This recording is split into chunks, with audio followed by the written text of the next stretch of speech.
Vamos a conversar con Rafael Pastor, él es fundador de Pastor Estudio Jurídico Ambiental. Bienvenido, Rafael. Muchas gracias, Clara María. Un gusto estar aquí con ustedes y con todos los radioyentes. Bien, ¿por qué enfocarse en orientar a las empresas para que sepan que existe esta normativa? Yo creo que es un primer paso necesario para justamente crear esta conciencia colectiva tan necesaria ante un problema tan real y que creo que es incuestionable. La temática ambiental no es una moda, es una problemática que creo que inclusive ha sido determinada como, si no es el principal problema que va a afrontar la humanidad, está entre los tres primeros. Entonces se vuelve necesario, justamente ese es el propósito del derecho, de dar solución a aquellas necesidades que vive el ser humano, y entre eso obviamente cumplir con el medio ambiente, cumplir con lo que nos rodea y con lo que nos beneficia a absolutamente todos, porque sin ambiente no hay prosperidad, no hay economía y obviamente no hay tranquilidad en ningún sentido. Bien, hablamos entonces que dentro de esta normativa que existe en Ecuador, pues hay sanciones por incumplir, pero entendamos también el contexto entonces legal. Una empresa, ¿qué ejes tiene que tener sí o sí prioritarios y por qué es que históricamente esta legislación ambiental no ha sido tal vez tan respetada o ejecutada? Sí, es una pregunta compleja. ¿Por qué? Porque hay que analizarla desde el punto de vista estructural. No es algo que podamos atribuir solamente a la empresa, por poner un ejemplo. Es una cuestión ya más de, creo yo, idiosincrasia o una perspectiva social. Creo que la fuente raíz es un tema del ciudadano común, de qué tanto exigimos nosotros el cumplimiento de las cosas cotidianas que nos vamos acostumbrando, pero que no debemos acostumbrarnos. ¿Cómo qué, por ejemplo? Como contaminación, definitivamente. La contaminación es algo que no se debe aceptar. Vivir en una ciudad contaminada indiscutiblemente o en un país contaminado no es algo, creo, que beneficia a absolutamente a nadie. Al contrario, perjudica a todos.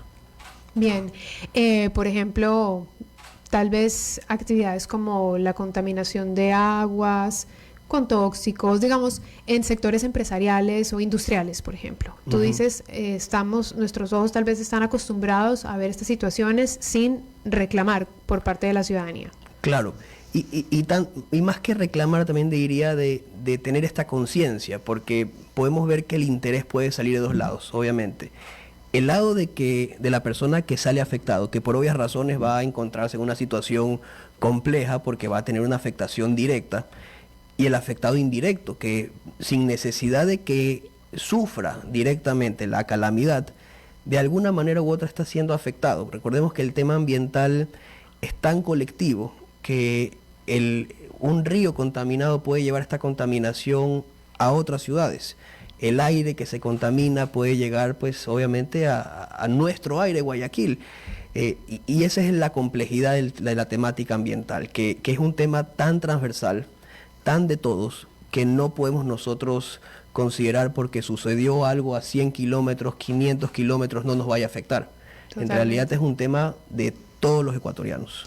Bien, ahora tú directamente trabajas con las empresas y lo que hacen entonces ustedes es orientar, guiar, darles a conocer sobre la normativa y sobre las posibles sanciones por incumplimiento de estas normas, ¿correcto? Así es. Nosotros lo que hemos hecho pues fue crear una firma jurídica dedicada 100% y de forma exclusiva a temas ambientales.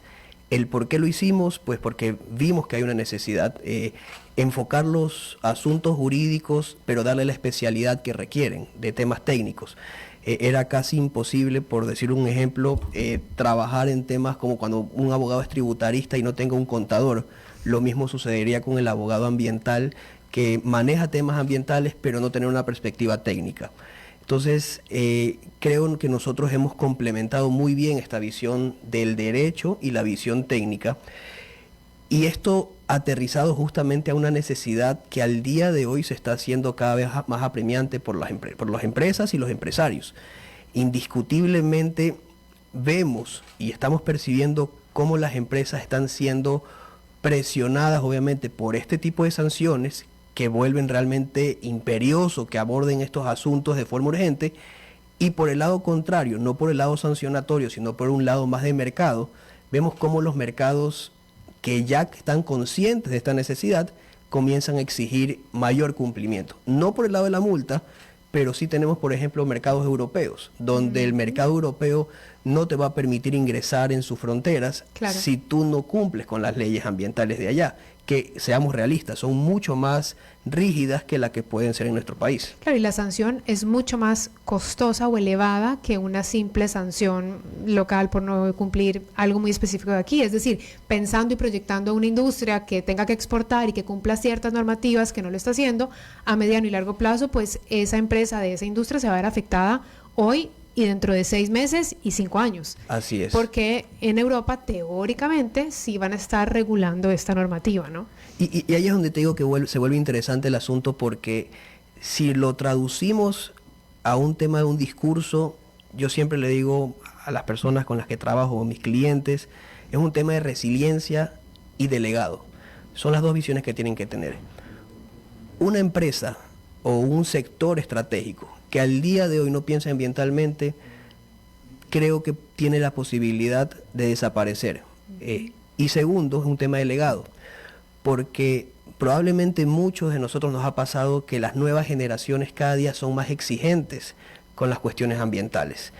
Y no pensar que una empresa se crea para el futuro simplemente es ponerle literalmente una fecha de muerte. Sí, caducidad. Exactamente. Entonces tú tienes que pensar en estas dos perspectivas. En la perspectiva de qué tan resiliente quiero ser, qué tanto yo veo mi empresa superando el futuro y manteniéndose en el futuro.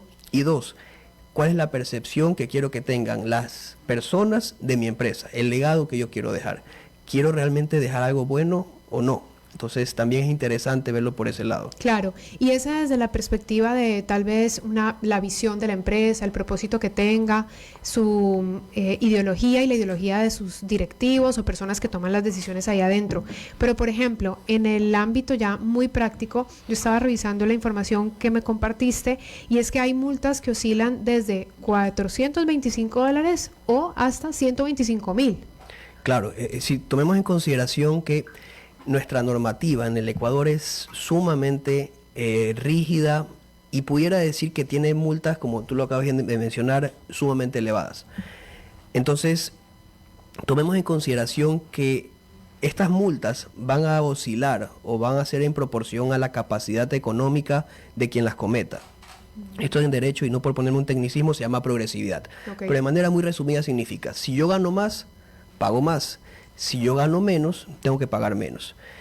La realidad es que la normativa dice que si tú eres una empresa cuyos ingresos brutos, no ingresos netos, ingresos brutos, esto quiere decir que si no se han quitado las erogaciones, tienes un ingreso bruto superior a $113,000, estás en el grupo de mayor capacidad económica. Este es el grupo D.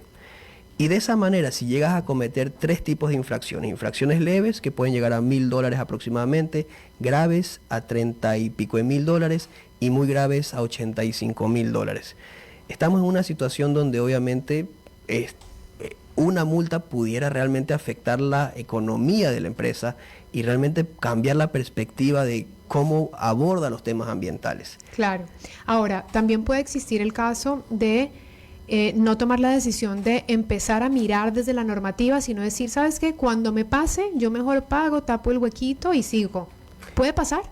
Creo que es el caso más común y ahí es donde yo digo que el rol de los asesores también tiene que cambiar. Y ahí es donde yo digo, y espero que haga ser reiterativo, casi siempre las personas están acostumbradas a llamar a los abogados cuando ya tienes el incendio que literalmente se tomó todo el bosque. Pero en materia ambiental nuestra normativa es tan especial, por así decirlo, que tiene reglas muy particulares que solo aplican a ella. Por ejemplo, tenemos principio de prevención, principio de precaución, responsabilidad objetiva. Imagínate que se invierte la carga de la prueba, es decir, lo que todo el mundo conoce, que toda persona es inocente hasta que se demuestre lo contrario.